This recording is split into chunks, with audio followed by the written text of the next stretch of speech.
All right, so everybody's joining us now. Very excited for this particular session.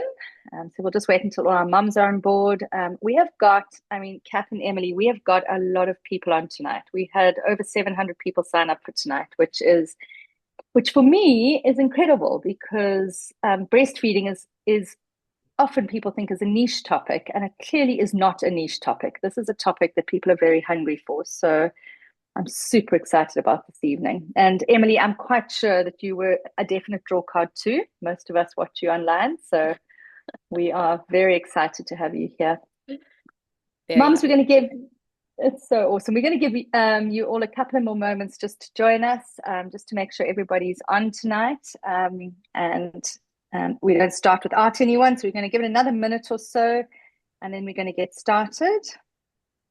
So people are coming from all over the world. We had a webinar last week where we literally, the first 15 people that joined, not one of them were in the same city as another, which was amazing. We'll just give everybody a couple more moments and then we're going to get started.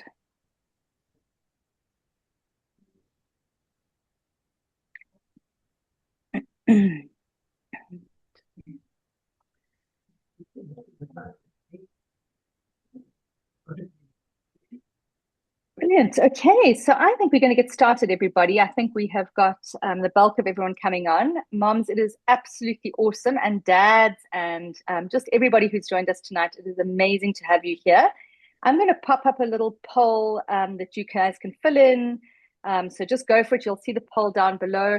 And there's also a chat. And for all of those moms who've joined us and dads who've joined us lots before, I can see a couple of you here already.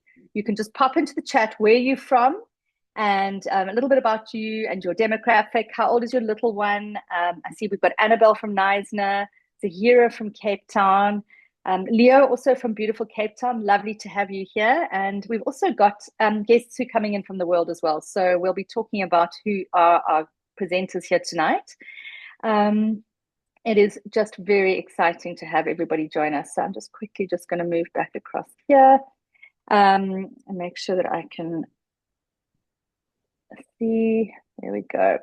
Okay.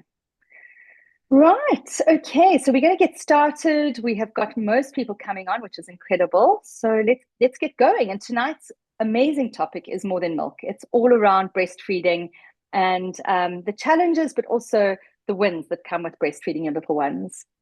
I'm going to introduce our guests here tonight. I'm Meg Faure. I'm an occupational therapist and really very passionate about early childhood, everything from pregnancy through to the first 5 years. I'm the co-author of 8 parenting titles, and I always tell people that on every single one of these, I've never written a book on my own, ever. And the reason is that I believe that there are deep subject matter experts that I love to partner with. And of course, those of you who know Kath will know Kath is one of my firm favorites. In fact, I don't deviate ever in the feeding space from paediatric dietitian Kath Megaw, who I'll introduce now, and then various other experts who've worked with me on my different books. I'm also the creator of the Parent Sense app, and I'm absolutely passionate about coming alongside you to navigate the practical realities of raising little ones. And then tonight, I am super excited because Emily Little, for those of you who work in the breastfeeding and parenting space, she needs absolutely no introduction at all. She is really one of those incredible voices on LinkedIn and on various other different channels. And she really talks a lot about a parenting philosophy that centers around connection and around establishing guilt-free moments with your little ones that really work ultimately towards early relational health, which is what my passion is. So whether you are breastfeeding your baby or you're carrying your baby or you are skin to skin with your baby, all of it feeds into your relationship. And so having Emily along tonight has been an absolute delight for me. She's also studied babies and breastfeeding across 4 continents. She currently lives in British Columbia, Canada, and she comes with a perspective informed by global wisdom. And I think we have a lot to learn in the Western world about cultural ways to bring up children differently. And she brings that lens as well. She believes that the system too often fails breastfeeding parents, and that is why I reached out to her, because I think that sometimes I was one of those moms who had a really tough time in the beginning. Sometimes we think it's all about us, but actually sometimes it's all about the systems, and we're going to talk about that tonight. And then we've got Kath Megaw with us. I see Kath's turned her camera off for a moment, but she is in the room. And of course, all of you who have worked in any form with me will know that Kath is my go-to person on infant nutrition.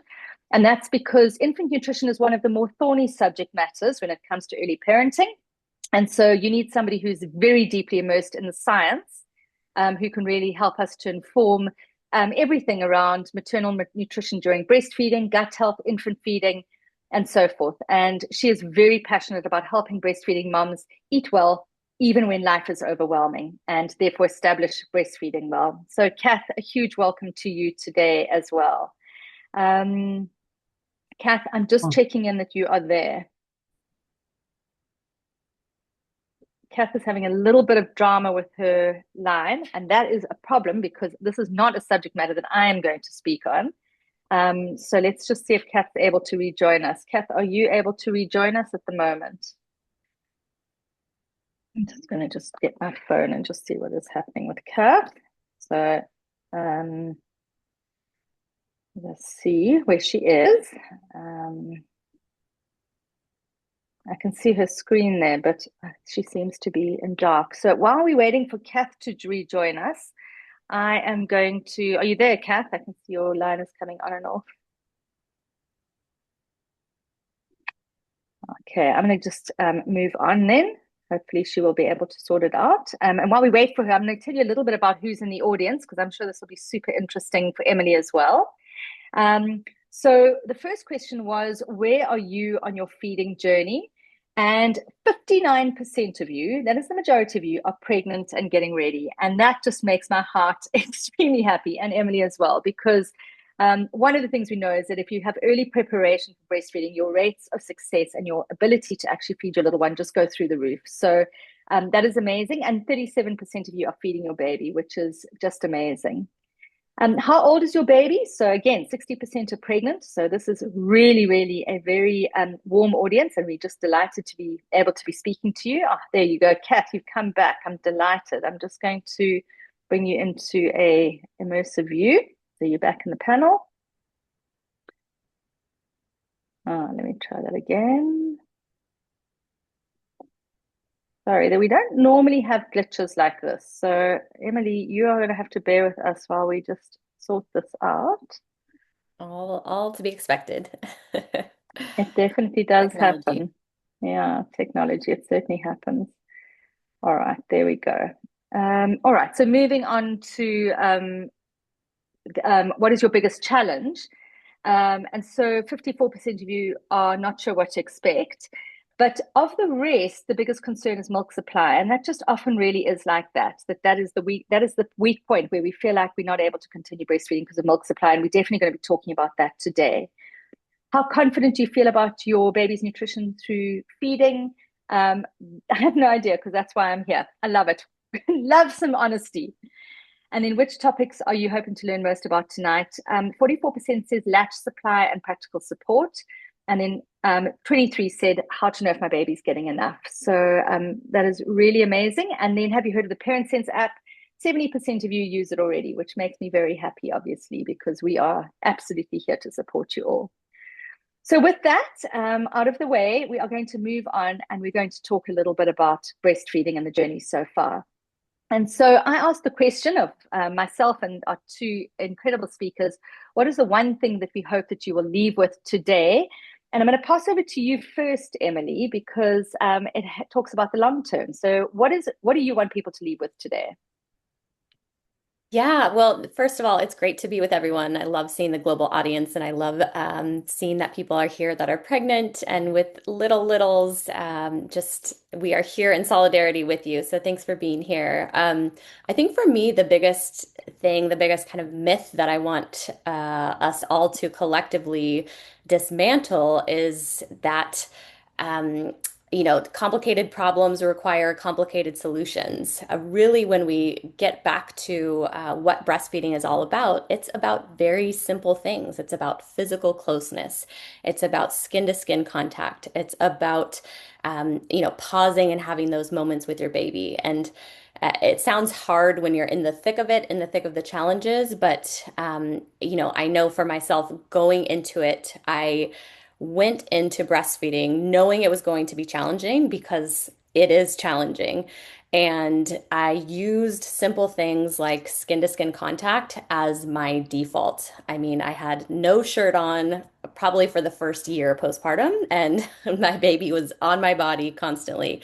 And I attribute that to being able to kind of prevent a lot of the common challenges. And even if not using that as a preventative tool, we can always come back to these basics as a way to kind of reset things. So we think about the golden hour and the importance of skin to skin. But that it doesn't have to be only in that moment after birth. It can be at any point when we're feeling overwhelmed. We can always come back to those basics, come back to skin with your baby, and kind of lean into that physiological process, and how it is supported by those simple things like skin to skin. I love that. And I think it's like that with so much of parenting is when you go back to the basics and you don't overthink it and you don't overscience it, very often things come right. And I think sometimes, and I think this is the hard lesson that we learn as moms, is that sometimes it's just way too much information that drowns out our gut sense. And so Mhm. the thing that you probably would lean into naturally is probably the thing that would help you the most. And science will over sciencify everything. And so we lean away from that. So that's really awesome advice. Kath, I'll move across to you now. If there's one thing that you hope people leave with today, what would that be? Yeah, I think just my reflection on my journey, there were moments of uncertainty, moments when I wasn't sure, was I getting this right? Was I doing a good job with it? And then just remembering that it's about the connection is what's really important. The nourishment comes part and secondary to that amazing connection that you have.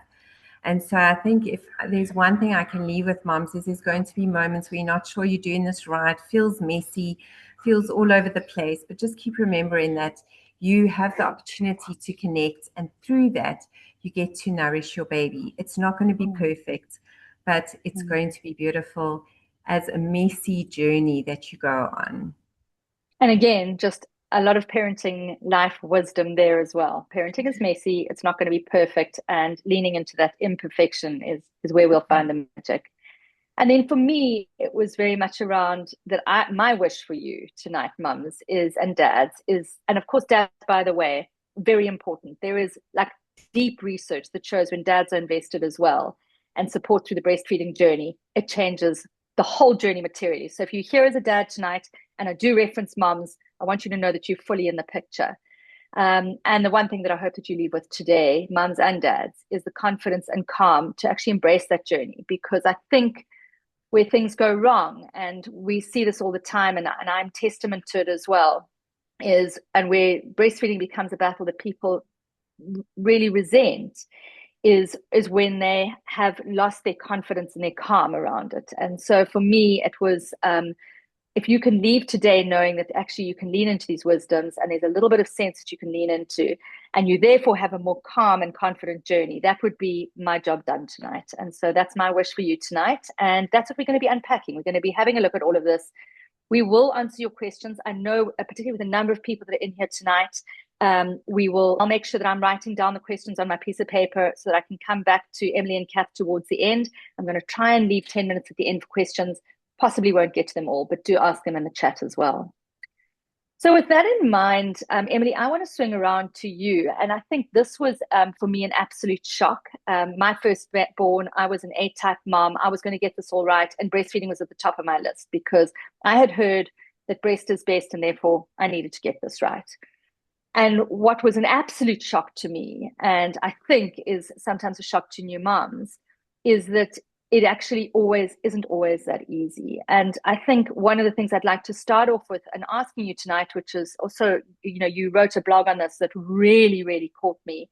Maybe we'll share it tomorrow on the email, on the follow-up email, is that there's a lot of reasons and a lot of moms who actually don't feel like they're getting it right. And so if you feel like you're not getting it right, you're in really good company.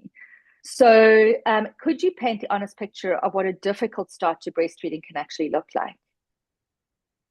Yeah, this is, I think one of the most important things we need to talk about because, and this is actually why I got into breastfeeding research myself long before having my own child, was seeing the pain, the feelings of failure, the difficult start that almost everyone has with breastfeeding, and then learning uh, the reasons behind why humans actually are supposed to have difficulty breastfeeding. It's not supposed to be easy, but that mismatch between okay, it's actually not supposed to be easy for us, which I'll get into more deeply, I think, in a couple slides here, why that is. But that mismatch between it's supposed to be difficult and yet the messaging is still breastfeeding is wonderful. Breastfeeding is something we should all do. Breastfeeding is best for your baby. All of that is true, but it's very harmful when we don't actually paint a real picture of the fact that breastfeeding is actually a learned skill. It's supposed to be a learned skill. And it's not something that just because it is natural, just because it is a biological way to feed our babies, does not mean it is automatic, does not mean it's something that our babies come out into the world knowing how to do. That's not true. And it also means it's not something that parents arrive into the world knowing what to do. And so humans around the world have, mitigated this challenge by being in networks of social support where grandmothers, neighbors, aunties are able to support and actively teach how to breastfeed and support with hands-on support, how to latch, how to support those early days of feeding. And that's actually kind of built into our history as humans to need that social support. And so if we come into the breastfeeding journey thinking that it's something that is natural and automatic and, you know, other mammals do it and all humans do it, and so it's something that should just come easily, that's actually not scientifically factual at all. And so let's debunk that myth now, once and for all. And again, I love seeing the pregnant people in the room because there's such a perception of, I don't need to prepare for this because it's something that my body will just know how to do, or it's something that, is natural for my baby, so they'll know what to do. And that's actually not true. It requires a lot of learning, a lot of support. And again, dads, your role is hugely important in that. So taking on some of the knowledge and the learning and helping your partner in that is so critical. But there's so much pain underlying this as to personal feelings of failure when in fact, it's actually supposed to be difficult. And so the problem is not you. The problem is that our society is not supporting new parents in the way that they need it. And I think that's so important because I think we often think about the biology of breastfeeding that, like you said, is just going to come naturally. And then we think about, well, the cognitive side of breastfeeding, that if I just learn these 5 rules, like the ones we've mentioned earlier, that we'll also get it right. But actually, even when you've got the intent, you've got the biology, and you've got the cognitive wherewithal, there's another layer, which I think people don't talk about, and you've alluded to, and that's the systemic layer where we don't live in villages anymore, and that is the impact on the entirety of maternity without the village is enormous. But one of the places that plays out most practically is in the fact that we're not learning from our sisters, and we're not seeing our moms breastfeed their 14th child in front of us, and that break in the system means that we really are not learning. It's not instinctual, and it's not as easy as it was maybe 200 years ago, or if we lived in villages in the middle of nowhere. So this is a systemic thing as much as it is anything else, which is what you're alluding to, Emily. I love that. So I think before we get into the how, we do have to talk about the why. And, Kath, this question is for you as the pediatric dietitian.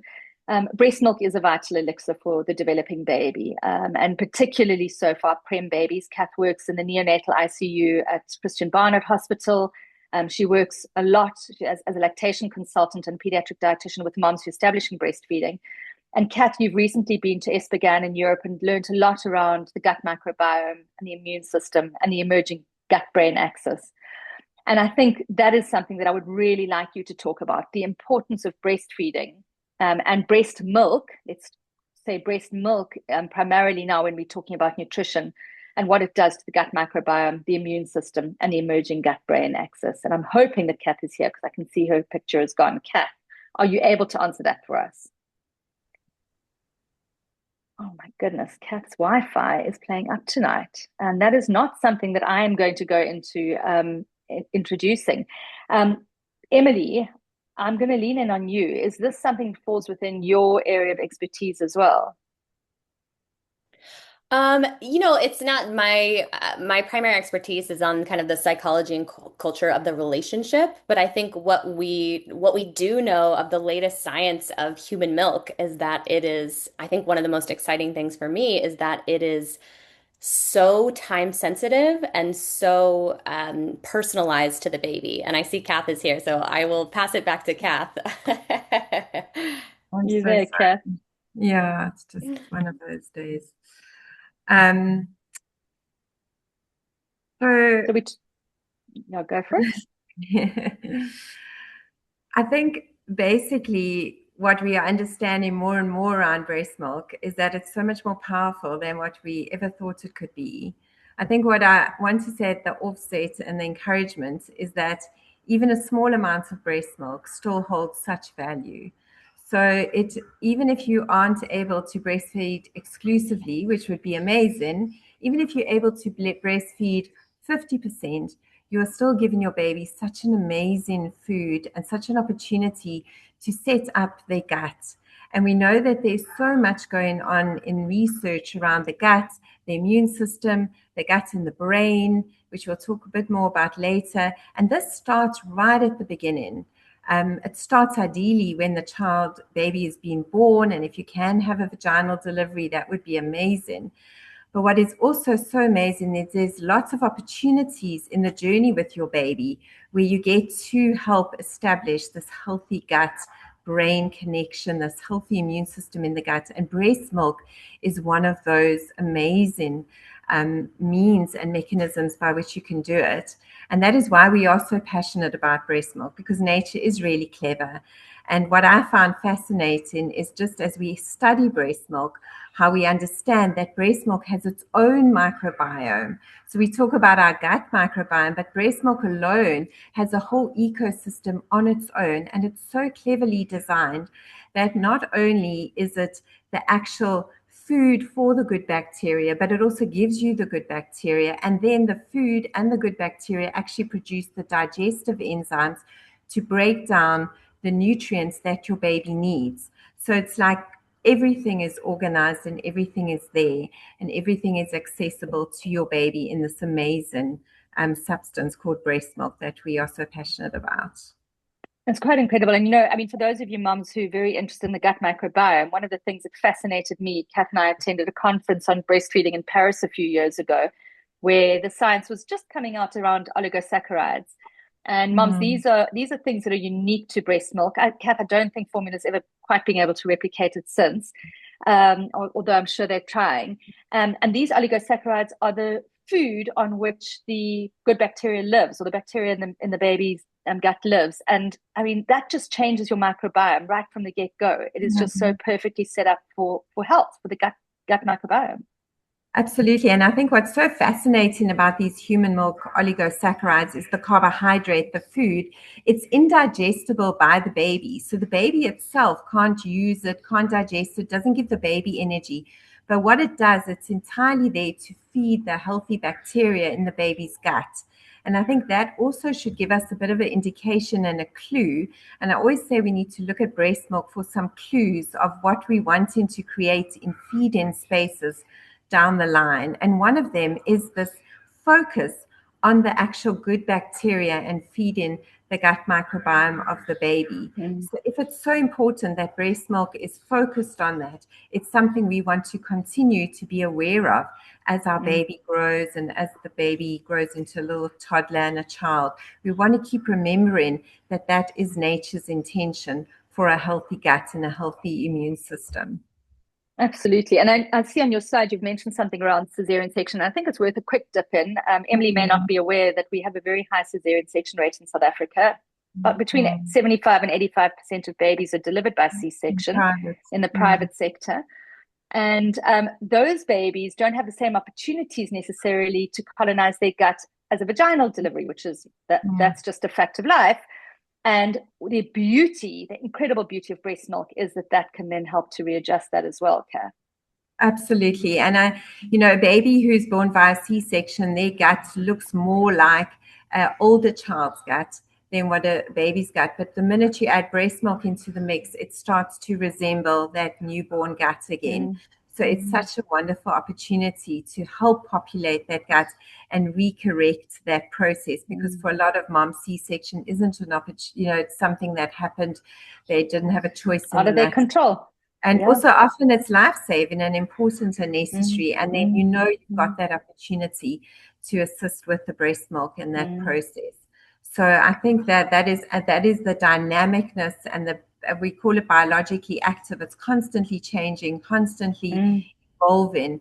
To either preem baby's breast milk is a different composition to a term baby's breast milk. So that is just amazing how the body and how the mom and the infant are so connected in knowing that and reading the signals in that space.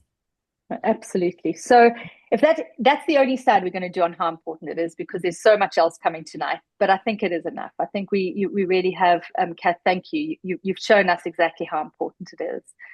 So let's move on now and talk about why it's so hard. And I think this is a message that when you're a new mom or pregnant mom, it's often not really something that you want to hear. And so it would be wonderful if tonight we could just give you the glowing, wonderful, romantic side of how awesome breastfeeding is. But it's not going to be realistic for you. And I think that's part of the reason why I battled so much in my journey, was that I was given a rosy picture of how naturally it would come to me.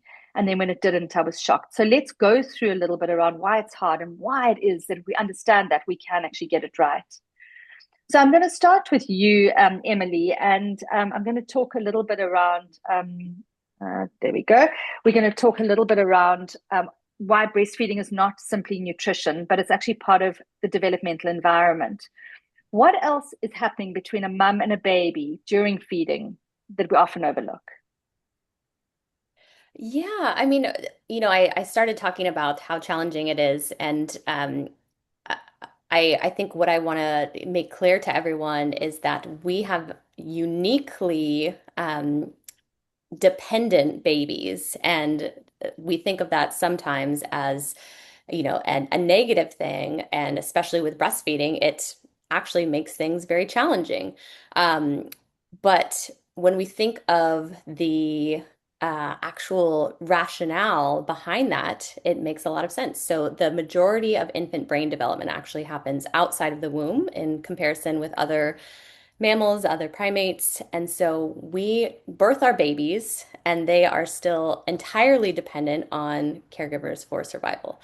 And it is thought that they come out into the world needing so much help and support because they are ready to soak in the culture and the social information of their environment. So when we think of humans in comparison with other primates and other animals, our greatest superpower as humans is that we have culture, we have language, we have complex thinking, and all of that is thought to trace back to this extended period of infancy where infants' brains are developing outside of the womb. And yes, that makes breastfeeding challenging because they don't have all of their, they don't have mature abilities yet. Their brain is not fully developed yet. They need a lot of support. But the advantage of that from an evolutionary standpoint and just from a human behavior standpoint is that babies are able to soak in the language, the cultural information, and they're able to become people who are humans who have this complex ability for complex thought and complex language and complex cultural ideals and social interactions. And so when we're thinking about it in the context of breastfeeding, this dependence is actually really a superpower and advantage for our babies. And so that goes back to this being a learned relationship. And, as Meg was saying, having this in human communities around the world, the norm had been for a long time that people saw breastfeeding happen out in the world. People were able to see and experience and yeah, have decades of observational learning before they then breastfed their own babies. And then in addition to that, having the hands-on support from grandmothers and sisters and supporters um, to take our very dependent babies and put them on our bodies and actually help them latch and help that process get started. So knowing kind of the evolutionary rationale for why our babies come out not being very competent is actually allows us to appreciate why this period of dependence is so important from a learning perspective. Absolutely. Then you've often said that breastfeeding is a learned relationship, and you've just spoken about that. And I really love the way that you took us down that entire story around just how much we manage to transmit of our culture and of our family values because of the fact that our human babies are born so immature. But as part of that, they have to be born immature, which means that we've got to learn this together. And so they don't necessarily have everything. And I mean, we've all watched puppies give birth, and those puppies are within seconds just finding the teeth themselves and, getting on with it. And, the mommy just lies there. And with us, it's just not like that. So how does that understanding around it being a learned relationship change the way that parents can approach feeding in the early days? So if this isn't learned, and if this is learned and it doesn't come naturally, how can we approach feeding? Absolutely. And, maybe if you're in the thick of it, you're like, I don't care about the evolutionary explanation. I just need help now. Well, there's absolutely practical ways that we apply this more kind of theoretical understanding of why our babies are the way they are. And that is in how we actually teach and support breastfeeding. So often in medical contexts, breastfeeding is taught as something where you sit and you have the football position and the cradle hold. And those positions, just as one example, are not making use of what the baby does have, which the baby doesn't come out with tons of competencies, but they do come out with some really important reflexes. And if we ignore those reflexes, then those reflexes actually don't have the opportunity to develop fully. And so often through medicalized birth, through Western approaches to teaching breastfeeding, we're not maximizing those reflexes, and that really kind of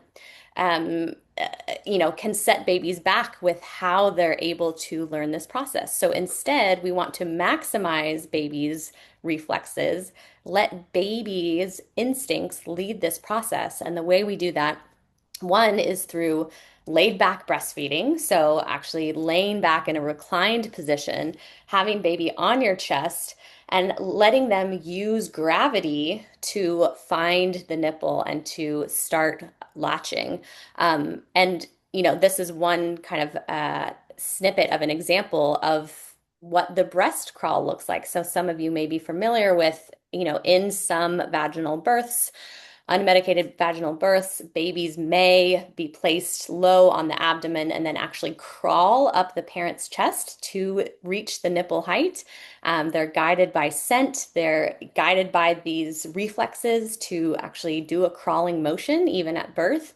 And that's a critical part of actually learning the breastfeeding process. So again, when we have a medicalized birth or a cesarean birth, we're losing that moment. And all is not lost. So don't worry if you did not have that moment. I didn't have that moment in the way that I wanted, even though I had a vaginal birth.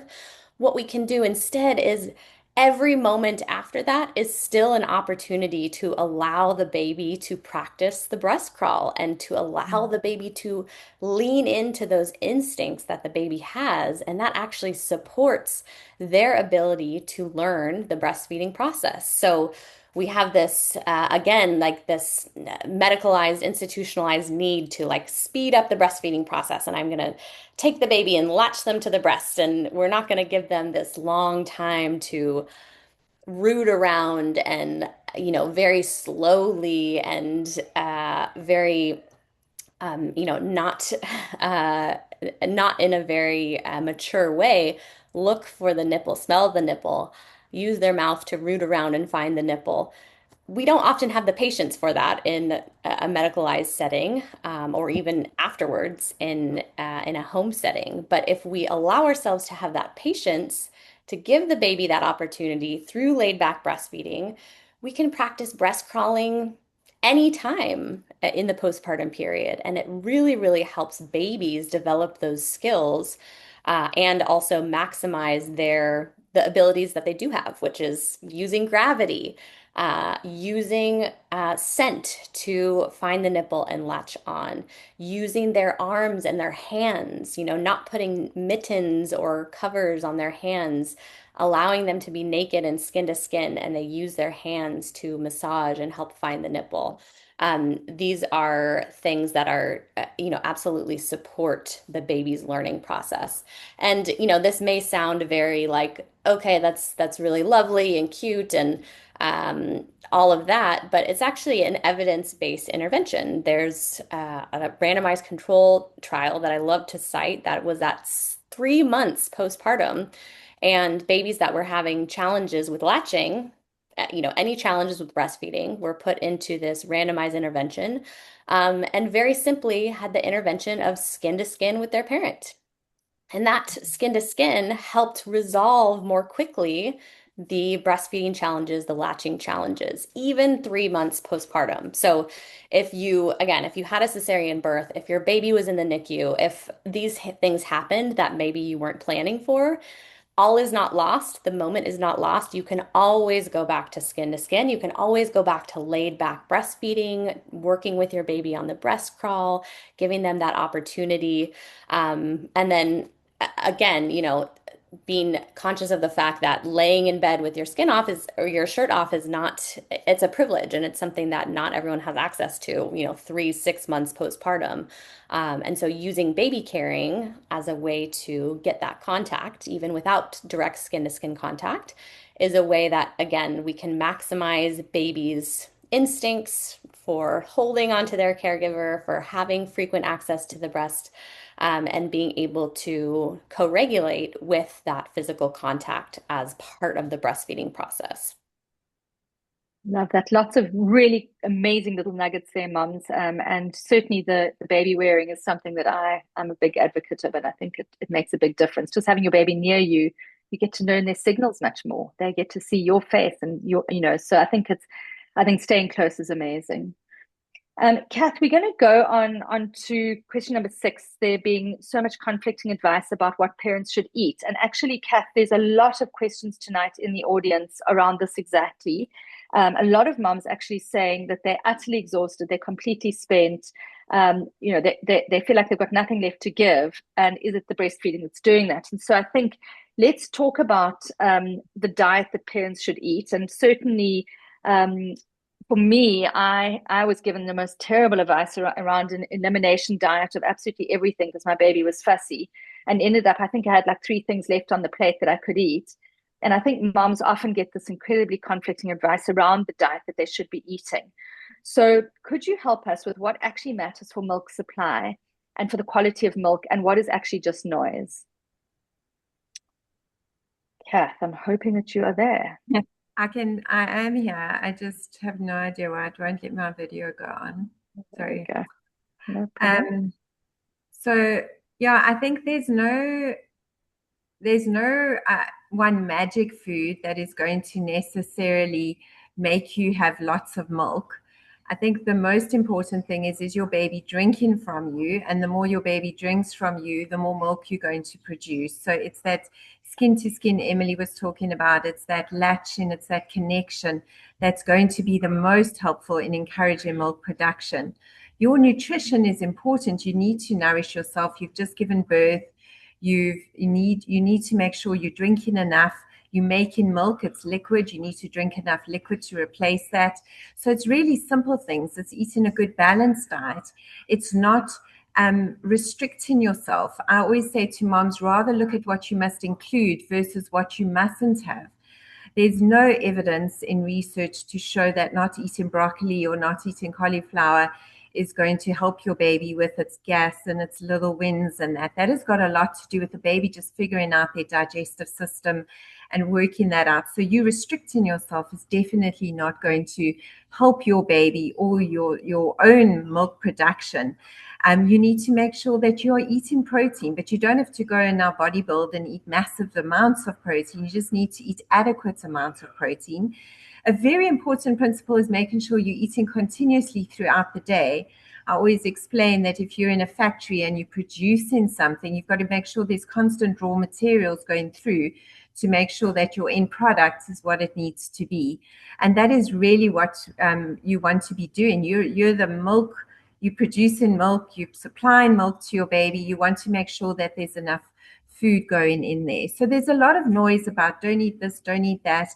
But actually more ask yourself, what do I need to be bringing in? Remember, we were talking about the gut microbiome, and you're wanting to also make sure your gut microbiome is healthy. So are you eating your vegetables? Are you eating your fruits?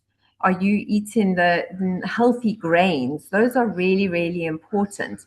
So when someone says, oh, you must drink lots of this one type of drink or what another type of drink, you've always got to ask yourself the question, does that sound balanced? Is it going to be healthy? Is it what I would naturally be enjoying and doing? Because I find a lot of moms come with loads of stuff they're drinking. It's costing a fortune. They're taking this bar, that bar. But actually, at the end of the day, a good, balanced, healthy diet, frequent meals throughout the day, drinking enough, making sure you're well hydrated. And then, as Emily said, lots of skin to skin, lots of opportunity for your baby to drink. That is what's going to create a lot of milk in your body. And Kath, I'm going to go on to your next slide, slide 8, because I think you've got a really nice little plan here. So these are for the moms who are running on empty. They're not sleeping, they're not eating properly, they're just surviving.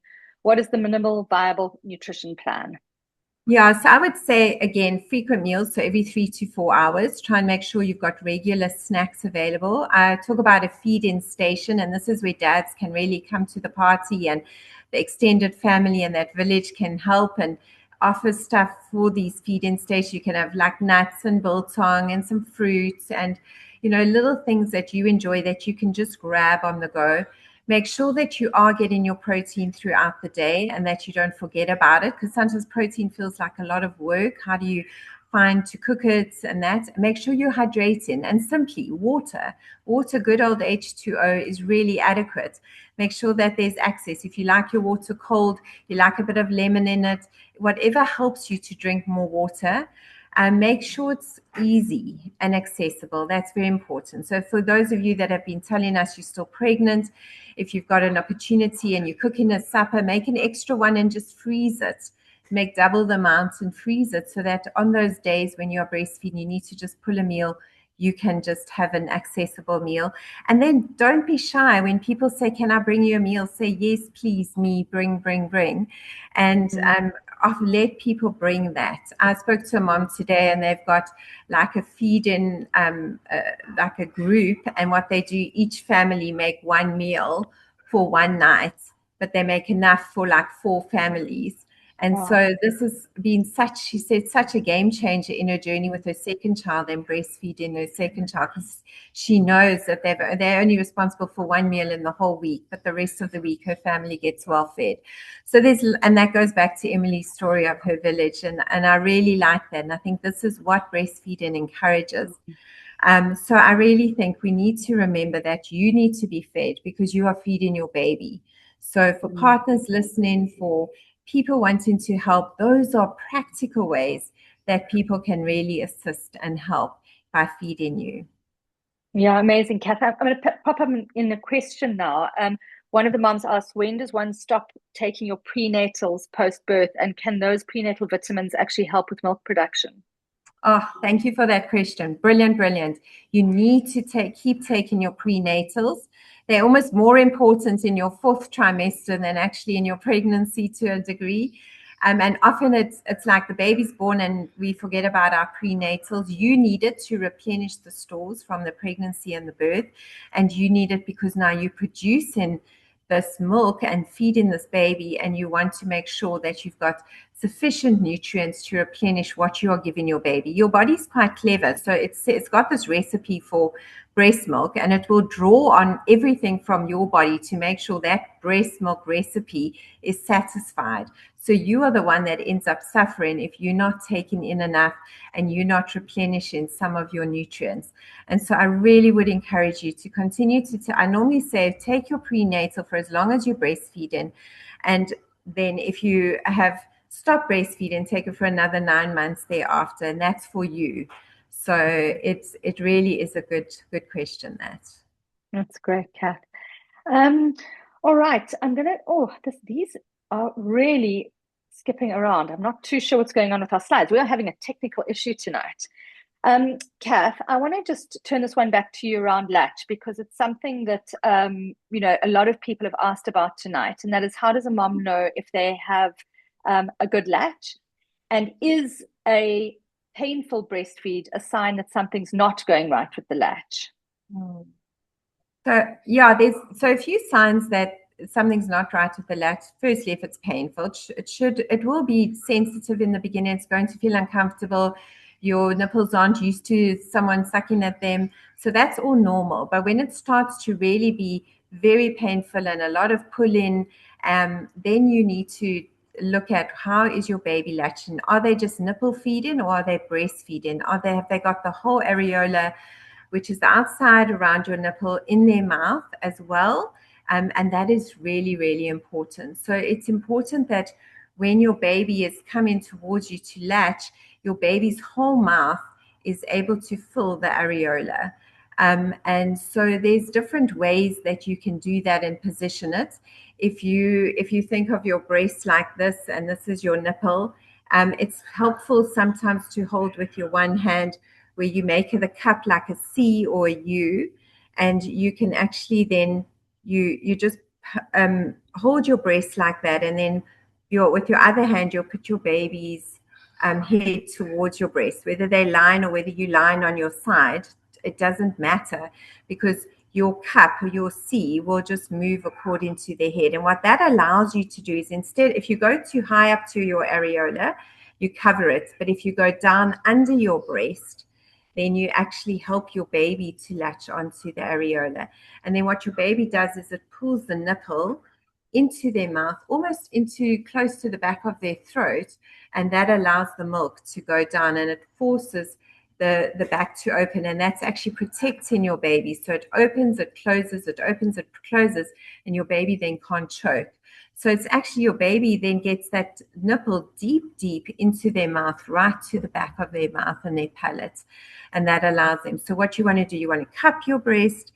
You want to make sure it's at the bottom of your breast. You're cupping it, bring your baby's mouth, make sure that their whole mouth is around the areola. And that is very helpful. And one way to do it is if you just tickle their nose with the nipple. Also, it encourages them to open up their mouth. So that's generally, I don't know if Emily wants to add anything to that. Emily, do you want to add anything there? No, I think just, going back to what I said about the laid back, babies can use the gravity to kind of do that themselves really naturally. And I saw someone in the chat say, I'm 4 months, can I still adjust my latch? Yes, absolutely. At any point, go back to skin, go back to laid back. Allow your baby to kind of redo that process of finding the nipple on their own. And as Kath said, having them be kind of under the nipple, so they have to reach up towards the nipple, allows them to get the nipple shooting up to the back of their mouth, which is what you want. Yeah, and Kath has given us a fabulous video here, which we're going to put onto the email tomorrow. I'm not going to switch across to it tonight because we're having enough technical difficulties for some unknown reason, that no doubt there'll be a technical difficulty there, but we'll be sending that through to you. And I do think latch is really one of those things that's incredibly important. I'm going to move on again now to, we've actually spoken about nutritional things that moms can do to support breast milk production. I'm going to move on, having spoken about the nutritional side and the biological side, to just talk a little bit more about beyond milk and nutrition.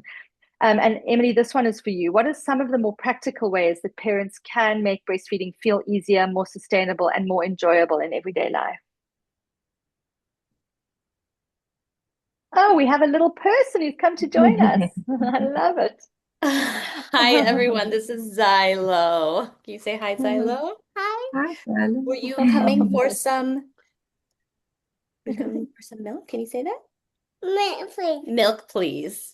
Oh, precious one. Well, you're welcome to feed. Let me just get adjusted here. 1 second. I do want to say that this is amazing that Emily is demonstrating for us live just how important it is that little ones can have access, and that it's absolutely great to be feeding in public and with on a Zoom of over 200 people. So Emily, your little one is welcome here today. He came just specifically to demonstrate that not only is visible breastfeeding important, but also, as you can see, he is not wearing any clothes for his nap. We do contact naps, so we still do skin to skin.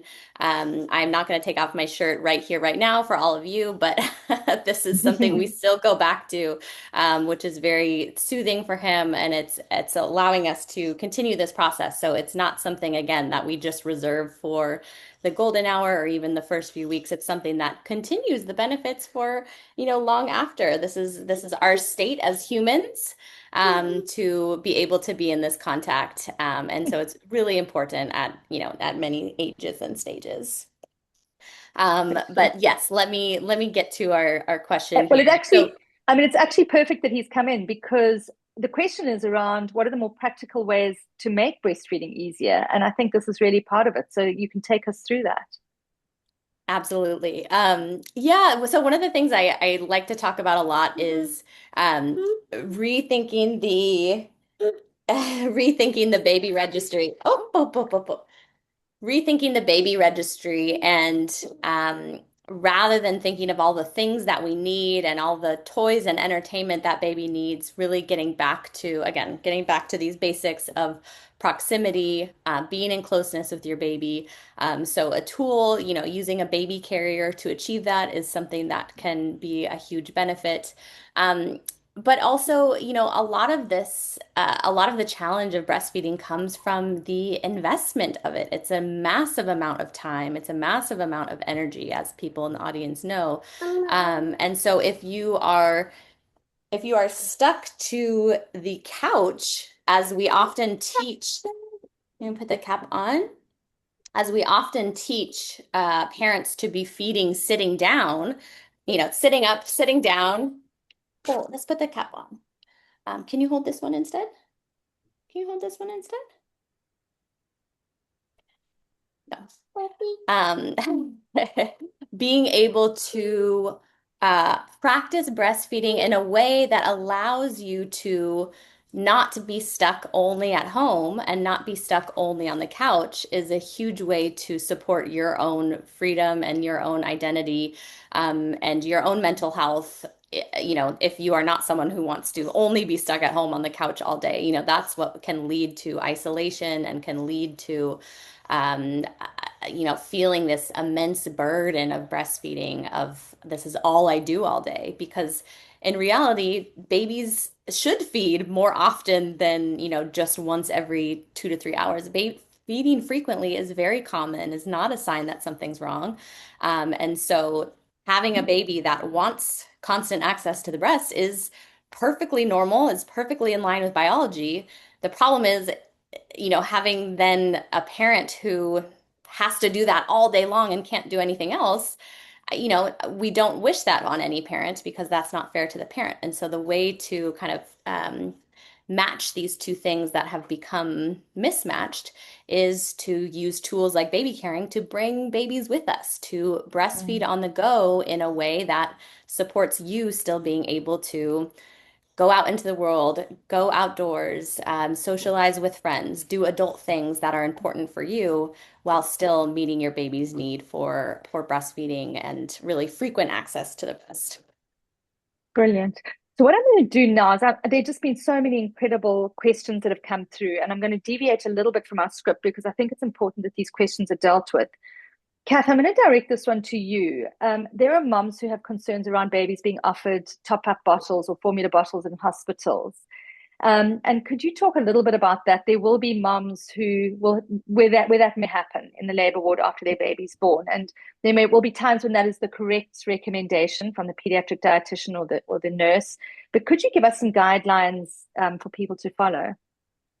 Yeah, so I think with the high rate of cesarean sections, it definitely creates, in some cases, breastfeeding delay. Moms sometimes, we know that with a cesarean section, even with a term baby, there's a high risk of needing to go to the neonatal ICU. Maybe they're struggling a bit with their breathing, and there's a whole science around why that happens. And so there is a risk of separation. And when there's separation, and if you hear all of Emily's story, how important connection is, it makes it harder to establish breastfeeding in the beginning. And then we've got this little person that is needing nourishment and needing food and needing to grow. And if they don't get access to the colostrum early on, then there's a risk that their blood sugar could drop. And that's often where what happens in the units is that we do see the blood sugar drops. And it depends on what the protocol is as to what a doctor is willing to kind of let go and like wait it out versus, we've got to make sure that the baby is safe. So a lot has to do with if there is separation, and then mom's breast milk takes time to be established, or potentially sometimes there's multiple delivery, where there's a multiples in the delivery, and then there might be a place where, the mom's milk isn't sufficient in the beginning. And so then sometimes a top-up is required. In a unit, the parents will always be spoken to, explained why it's happening, consent given, and please, question the caregivers, the healthcare professionals, and say, is it really necessary? Won't you give me a bit more time? And, just let them also think why they are wanting it and giving it. But it's often for the blood sugar and the blood glucose that does drop, especially in separation cases. But I just want to also put people's minds at rest and reassure, like I said, a lot of the research shows that even if they are exposed, we would love them not to be exposed to a formula, but if they are exposed to a formula and you then establish your breast milk, it doesn't mean that your baby is broken now, or your baby is messed up, or that you've now messed up their whole gut microbiome. Breast milk trumps everything, and you get to kind of still establish a wonderful gut microbiome, a wonderful feeding journey.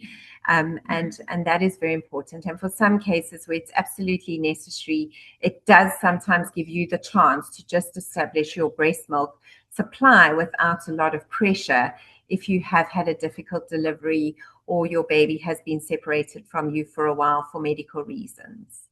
Yeah, and Kath, you're speaking to one of the most important themes of parenting, and that is the theme of repair. That actually nothing that you do is irreparable as a parent, and there will be moments when things don't go according to plan, and what you thought was going to happen, and this perfect journey is not going to be perfect. And it's the repair that comes afterwards that's so important. And I love the way that you brought that into the physical of breast milk, that when things haven't necessarily gone according to plan in the early days, it really is never too late. And so, go back to it. I want to do one more question, because I then think we unfortunately are going to have to finish off. And just the very last question, and I'm going to direct this to you, Emily, because life would be wonderful if we all could sit under trees, breastfeed all day, not go to work, but life happens. And for many of us moms who's sitting in the room, we're going to be going back to work in 3 or 4 months. In America, it might even be even sooner. And we're going to have to be pumping, and our little ones won't have unfettered access to our breasts to stimulate them. What is a practical way to deal with that? Yeah, absolutely. As Kath has shared many times about the milk itself, even a drop of breast milk is so important. So it's not all or nothing at all. That one drop has so much value. And I'll say the same thing about skin to skin and closeness, which is the big theme I've been talking about tonight. If a parent has to work all day and they're separated from baby all day, having even just 1 hour or less of that physical closeness with baby can do absolute wonders for the breastfeeding relationship, for the baby's development. And that's actually been shown in my own research. I did a randomized controlled trial with a baby carrier intervention, and people who wore their babies For the first 6 months of life, many of them, most of them, worked outside of the home during the day, did not have access, close access to the baby throughout most of the day. And that only 1 extra hour of using a baby carrier to have closeness with their baby made them significantly more likely to be continuing breastfeeding at 6 months postpartum and significantly more likely to report positive mental health rather than symptoms of postpartum depression. So if you're concerned about not being able to have this whole day with your baby or all this time with your baby, know that just even a little bit makes so much difference. A little bit of milk, a little bit of contact can absolutely do wonders. And so rest assured, all is not lost. And just having those small moments with your baby and small bits of milk as you can fit them into your life can absolutely do so much for your baby, but also for you and for your mental wellness. So I hope that's the takeaway people leave with. Amazing. Really awesome. So we're going to finish off with 3 quick tips, one from each of us. I'm going to go first. So my tip that I would want people to leave with is to feed early. So as soon as you can, as soon as possible. And, back in the day when I had my kids, I had a C-section for my 3rd baby. And when we knew it was going to be a C-section, it was my first C-section. The other children were born with or born by vaginal delivery. I said to the pediatrician, I have one requirement, and that's that I can still do skin to skin immediately afterwards. And sure enough, we did that with my Emily, which was my 3rd. And we got to feed her right at the get-go, even with a C-section. So please, early, bring your little one onto your chest naked, let them be there. And it's just a complete miracle. When your little one lies on your chest, everything is perfectly designed for that position. They can only see about 18 to 20 centimeters in perfect vision. And that is the distance from a nipple to your eyes. And that's just how perfectly little ones are designed. So pop them early, feed them early onto the breast. Kath, I'm going to pass it over to you. So for me, I really think you want to protect those early days, no matter what the birth looked like. Find ways that you can just do that skin to skin, as we've all been talking about, making that connection, and then frequent feeding. It's very, very normal that you're not going to be in a 3-hourly schedule at the get-go, and that's okay. And it's important that your baby has access to you and access to your breast frequently in the beginning to really help establish your milk supply. And in order to do that, nourish yourself, look after yourself, moms. Make sure that you are fed, that you get the nourishment, that you get the liquid that you need so that you can continue to nourish your baby. Lovely. And over to you, Emily. Yeah, I'll just continue on with this theme of beyond the golden hour. Absolutely, as Meg mentioned, those early moments are so critical, and they lay a important foundation, and also that ability to lay that foundation and put those processes in place that continues onward. And so, even if you're someone, again, maybe your baby was in the NICU, maybe you had a cesarean birth, maybe you've been exclusively pumping, and so baby hasn't had too much opportunity to be skin to skin or to be latching. Even if you are exclusively pumping, having a moment of skin to skin and latching, even if it's not a nutritive latch, having a moment to be with your baby in that relationship can absolutely strengthen the process, and is something that has no time limit. I saw in the chat someone also saying, when should I stop breastfeeding? And if we look at human cultures around the world, ending breastfeeding more normally happens, 3 to 5 years of age. And so we've really, shortened that in the Western medical recommendations. Now the World Health Organization recommends 2 years or more, but knowing that there's no upper limit on the benefits of milk, there's no upper limit on the benefits of contact. And so it's something you can always come back to strengthen your breastfeeding relationship. I love that, Emily. Thank you so much. Mums, I wanted to mention to you tonight that we have partnered tonight with 𝗺𝗿𝗄𝗄 Human Breast Milk Banks, and they donate free breast milk to premature and vulnerable babies across South Africa. And for those of you who do have a prem baby, you might be fortunate enough to be a beneficiary of some of this donor milk if you can't feed your baby yourself. But moms, all of you, if you are in that lucky group who are able to breastfeed your baby and have got extra milk, please, please, please do donate your milk to these breast banks. They really do go to the babies who most need them in both public and private hospitals, but in the private public hospitals as well. And all you need to do is just scan the link. We'll be sending it through tomorrow on the emailer. And so if you do have excess, please do, because every drop counts. And I saw some amazing research from you, Emily, which I'm not going to go into tonight, that talked about people donating milk in the same unit, and how incredibly the milk in the same unit was actually best matched for those babies because of the environment. So if you have got excess milk and you're in hospital, please do give to the little ones who are in the neonatal ICUs. They'll just test your milk for you, make sure that it's clean for the little ones, which I'm sure it will be, and then it can be donated. And then finally, if you've got any questions, please do lock onto Aya. She's our chatbot who sits inside of the ParentSense app. She's been trained in responsible parenting data, including data from my books and Kath's books and pediatric dietitians and pediatricians as well. So if you do have questions, do go and ask your questions there. And you can get the ParentSense app through Vodacom as well, for those of you who are on Vodacom. So with that, we are done. It has been the most incredible evening on a very, very different perspective. We didn't just go into all of the practicalities of latch and times of feeds and how long we should feed, although we touched on each of those in little bits and pieces. We really lent into the stuff that actually does make a difference, which is the soft stuff around breastfeeding. And I hope that's what you're going to take away from tonight. So if there's one thing for you to remember, Emily said that it would be leaning into what humans have always known. Practicing safe baby carrying and frequent and contact-based feeding can support breastfeeding to make the process more enjoyable. And I think that is a huge takeaway today. Please wear your babies. It is just the most incredible thing you can do. And for those of you who don't have an awesome carrier, there are some amazing ones. My personal favorite is the 𝗚𝗏𝗏. This is not a sponsored post at all, but it's a soft carrier that gets your baby right up against your chest, and it can be used even for skin to skin care as well. So designed by physiotherapists. So have a look at that. And then from Kath, breastfeeding doesn't always have to be or look perfect in order to be successful.